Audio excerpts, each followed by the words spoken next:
زمانے کے انگنت طوفانوں میں کچھ چراغ ایسے ہیں جو بجھے نہیں، بلکہ جتنی آندھیاں آئیں اتنا ہی روشن ہوا۔ یہ ان بندگان خدا کی کہانی ہے جنہوں نے آزمائش کو شکست نہیں مانی بلکہ اسے ایمان میں ڈھال لیا۔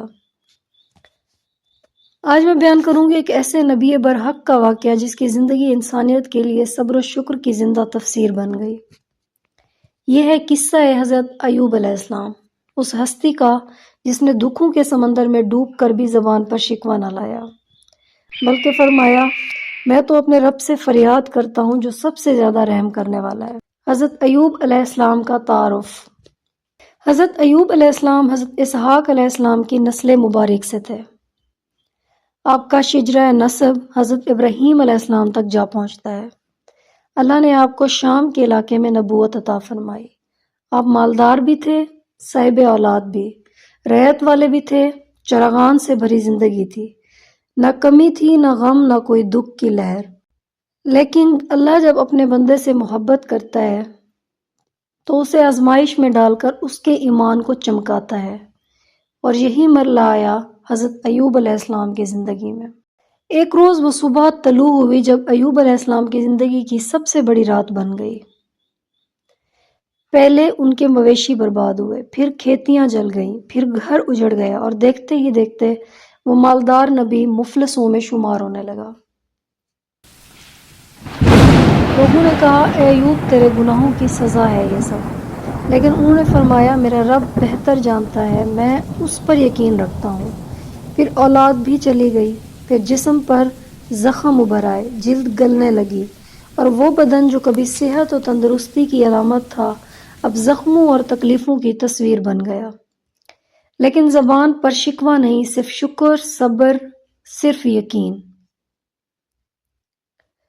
انسان اکثر کہتا ہے میں صبر کرتا ہوں، مگر صبر اس وقت صبر بنتا ہے جب دل ٹوٹ چکا ہو اور زبان پھر بھی کہے الحمدللہ۔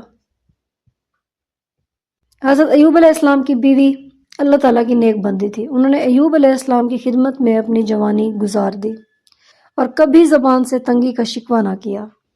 دن گزرتے گئے، سال بیت گئے۔ کچھ روایات میں آیا کہ 18 سال تک ایوب علیہ السلام بیمار رہے، لیکن انہوں نے کبھی اپنی حالت پر افسوس نہ کیا، بلکہ اپنے رب سے کہا اے میرے رب مجھے تکلیف پہنچی اور تو سب رحم کرنے والوں سے زیادہ رحم کرنے والا ہے۔ اللہ نے اس پکار کو سن لیا جو زخموں کے درمیان سے نکلے تھے، جو ٹوٹے ہوئے دل کی گہرائیوں سے ابھری تھی۔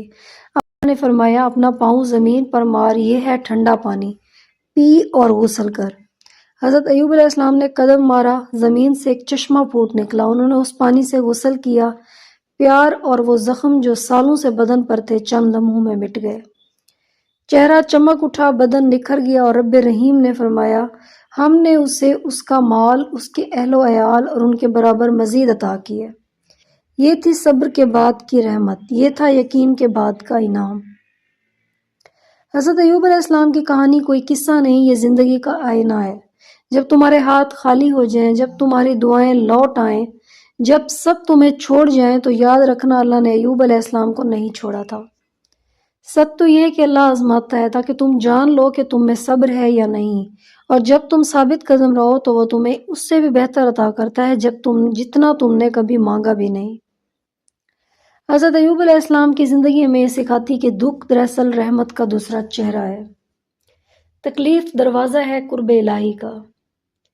بے شک یہ بہت مشکل ہے، جس پہ گزرتی ہے وہی جانتا ہے، لیکن صبر وہ کنجی ہے جو بند قسمت کو بھی کھول دیتی ہے۔ اگر آج تم پر وقت سخت ہے، اگر لوگ تمہیں چھوڑ گئے، اگر جسم بیمار ہے، دل اداس ہے، تو یاد رکھو تمہارا رب تمہیں ایوب علیہ السلام کی طرح آزما رہا ہے، تاکہ تم بھی ایمان کے اس درجہ تک پہنچ جاؤ جہاں زبان کہے میں شکوہ نہیں شکر کرتا ہوں۔